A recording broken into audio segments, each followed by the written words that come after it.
young man named Goreng wakes up in a concrete prison cell and is greeted by an older man named Trimagasi. Trimagasi informs him that they are on level 48 of the Pit, a vertical prison where inmates reside on top of each other. He explains that their food comes from the leftovers of those above them. Looking through a hole in the floor, Goreng sees countless identical cells below and the same above. Trimagasi tells him that survival in the pit depends on which level one is assigned to, and 48 isn't too bad. When Goreng asks about the levels below, Trimagasi mentions there aren't many. Soon there will be fewer. Goreng attempts to communicate with the lower levels, but Trimagasi advises against, stating that neither the upper nor lower levels respond. Goreng reveals he's been in the pit for a month and they'll only stay on level 48 for a month. A platform lowers with scraps of food. Trimagasi eagerly starts eating. Goreng, repulsed by the communal food, finds an untouched apple and keeps it. As the room grows hotter, Goreng realizes the temperature will keep rising until he returns the stolen apple. Trimagasi warns him that keeping food leads to death by burning or freezing. Reluctantly, Goreng throws back the apple. Temperature returns to normal. Goreng proposes to Trimagasi. They exchange their story, Goreng revealing his motive, being in the pit in exchange for Trimagasi's own tale. He shares his intention to quit smoke and mentions bringing a copy of Miguel de Cervantes' Don Quixote into the pit, which all inmates are allowed to carry as their personal item. Trimagasi speculates whether Goreng entered the pit voluntarily upon hearing. However, Goreng discloses that he agreed to a 6-month stay in exchange for an accredited diploma. Trimagasi,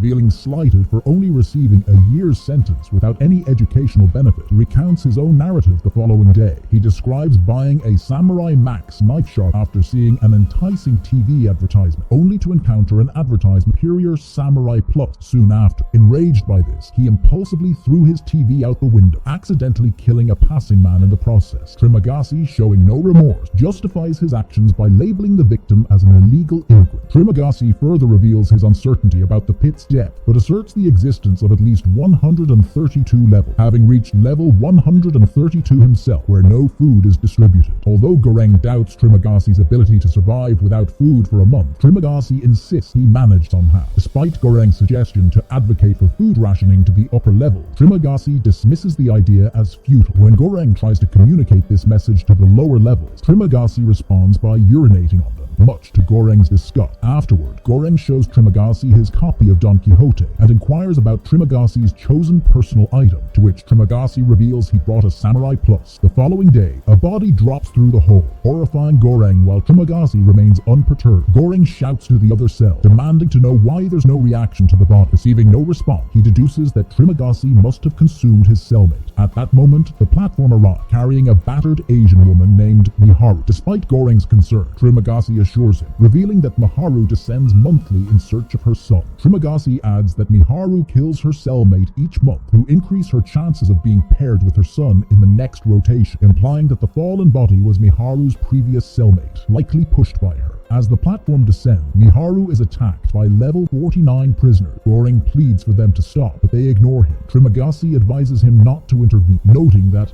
they'll only keep her for a few days. In self-defense, Miharu kills her assailants and returns to the platform, casting an emotionless glance at Trimagasi and Goreng before continuing her descent. Once Miharu is gone, Goreng starts reading Don Quixote to Trimagasi, forging a friendship over the ensuing month. One evening, Trimagasi queries Goreng about his belief in God. Goreng remains silent, prompting Trimagasi to request a prayer for them. The room is about to be filled with gas to induce sleep, after which they'll awaken in a different cell. Trimagasi reveals it's his penultimate month in the pit, expressing doubt about Goreng's survival and asserting his belief in deserving recognition for his time in captivity. In turn, Goreng poses the same question Trimagasi asked earlier, to which Trimagasi responds, "This month, I believe." When Goreng awakens, he finds himself bound and gagged in his bed, Trimagasi standing before him. Trimagasi reveals that they've been reassigned to level 171, where hunger will drive them to desperate measures. Despite Trimagasi's admission, Goreng's youth makes him a more desirable meal. He hesitates to kill him and promises to spare his life for at least a week. As screams echo from above, indicating the horror of their fellow prisoners learning their fate, Trimagasi removes Goreng's gag. Goreng pleads for mercy. Trimagasi coldly remarks their friendship was never meant to endure. The platform arrives with empty plates, frustrating Trimagasi further. He explains his plan to gradually consume Goreng the next 8 days, ensuring he doesn't bleed to death. Goreng warns Trimagasi that his death won't be accidental like the immigrant. Trimagasi will be solely responsible. Trimagasi Trimagasi deflects blame to the ones above. Over the next 8 days, Goring futilely attempts escape, while Trimagasi prepares to feed on him. On the 8th day, Miharu intervenes, knocking out Trimagasi and freeing Goring. Goring fatally stabs Trimagasi as Miharu tends to him. Goring then witnesses Miharu consuming Trimagasi's flesh to survive. In the following month, Goring sustains himself on Trimagasi's body, haunted by hallucinations of his former captor. Trimagasi's apparition taunts Goring for his lack of empathy, claiming superiority in their descent into savagery. As the month ends, Goring is gassed. He dreams of a sexual encounter with Miharu. The next morning, he jolts awake, playful yapping of a dachshund puppy, finding himself on level 33. The adorable culprit goes by the regal name of Rameses II and is the faithful companion of Imugiri's newfound cellmate. Imugiri credits Rameses for her presence in the pit, while he dismisses the idea, foreseeing doom for the dog. Their banter shifts to his decision to bring a book, which Imugiri teasingly critiques, addressing him by name, sparking his curiosity about her knowledge of him. She deflects his inquiry, offering him a cigarette instead. In that moment, a memory flashes back to a pre-admission interview where Imugiri, sternly prohibiting smoking, questioned him about allergies and preferences. It dawns on him that he knows her. He presses him for his favorite food, hinting it will be added to the menu. He replies, escargot à la bourguignonne. In the present moment, Goring question, Imugiri has come to liberate him, only to be met with her somber response that she cannot,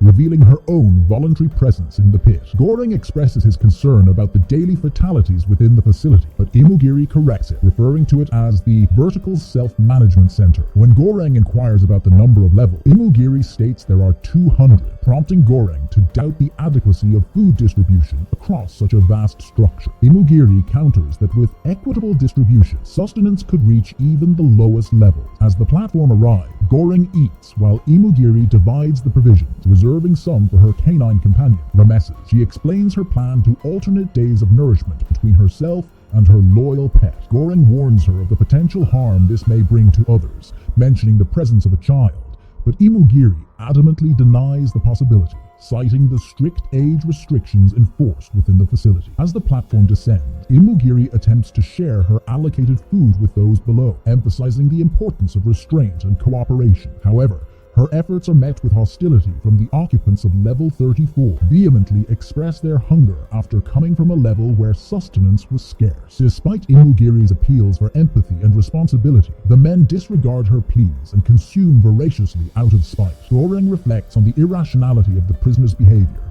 and the potential for societal change if they could manage their resources effectively. Imugiri, revealing her long-standing affiliation with the administration, challenges Goring's skepticism, defending some of their practices. Goring rebuffs her, pointing out the privileges she enjoys due to her association, contrasting them with his own lack of choice in selecting a cellmate. Despite Imugiri's persistent attempts to reason with those below, her words continue to fall on deaf ears. On the 15th day, Goring confronts the men directly, resorting to drastic measures to enforce compliance. Imugiri expresses her disappointment in resorting to coercion rather than persuasion, but Goring insists it was necessary given the circumstances. Her dynamic shifts when Miharu, injured and barely conscious, arrives on the platform. As they tend to her wounds, they realize the chilling temperature within the room, hinting at the administration's sinister intention. In a desperate attempt to stave off the cold, Goring wrestles with Rameses over a meager scrap of meat, inadvertently saving them from freezing to death. As tensions escalate, a violent altercation erupts between Imugiri and Miharu, culminating in a devastating revelation. Miharu has fatally harmed Rameses.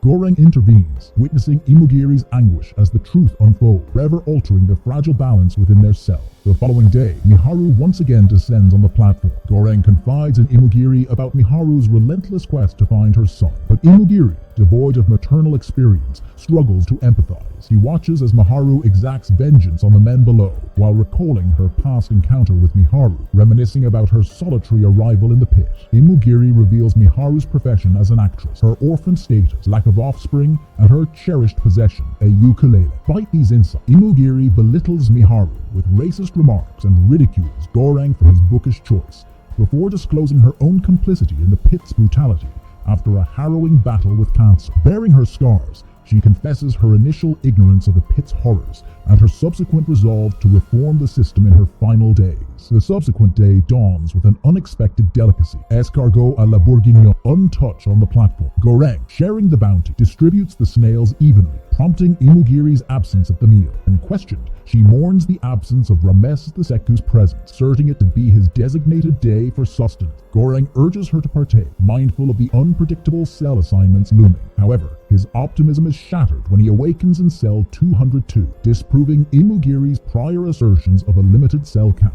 Shocked by the expansive reality below, Goreng finds Imugiri's lifeless form, casualty of despair. Plagued by hallucinations urging him to cannibalism, Goreng finds solace in literary sustenance, consuming the pages of Don Quixote to survive. Eventually succumbing to desperation, he reluctantly yields to his hallucination, employing the Samurai Plus to consume Imugiri's remains. Subsequent morning unveils Miharu in the neighboring berth, triggering a nightmarish confrontation. Goreng awakens to a reality altered by dream, confined to cell number 6 alongside Baharat, a devout man seeking escape. Baharat, convinced of divine guidance, enlists the aid of fellow prisoners above, only to endure degradation and betrayal. As Baharat teeters on the brink, Goreng intervenes, forging an unlikely alliance. Amidst a platform brimming with sustenance, Baharat abstains, his faith unwavering. Together, they witness the intimate exchange above, stark reminder of their isolation. Nightfall brings spectral visitations as Trimagasi heralds Goreng's impending liberation. Emboldened, Goreng proposes a collective effort to ration resources and forge defenses against hostility. With an estimated 250 levels remaining, their journey towards the abyss beckons uncertainly.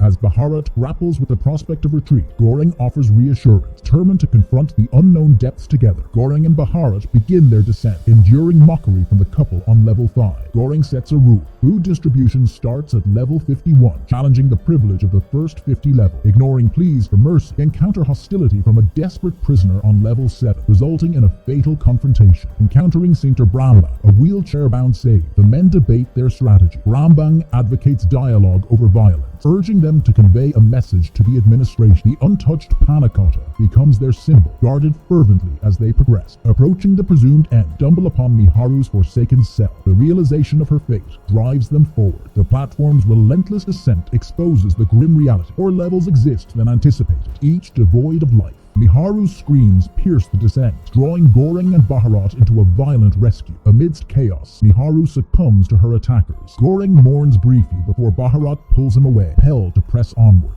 The platform halts at level 333, revealing an unexpected survivor, Miharu's daughter. Goreng and Baharat, weakened but resolute, feed her the untouched panna cotta before succumbing to exhaustion. In dreams and hallucinations, Trimagasi and Imugiri impart cryptic message challenging Goreng's resolve. Awakening to Baharat's death, Goreng discovers the true bearer of the message, Haru's daughter. He escorts her onto the platform as it descends to the lowest level. Confronted by Trimagasi's apparition once more, Goreng grapples with his purpose. Ultimately, he recognizes his role as messenger, not bearer, and departs from the platform with Trimagasi, leaving Miharu's daughter as the embodiment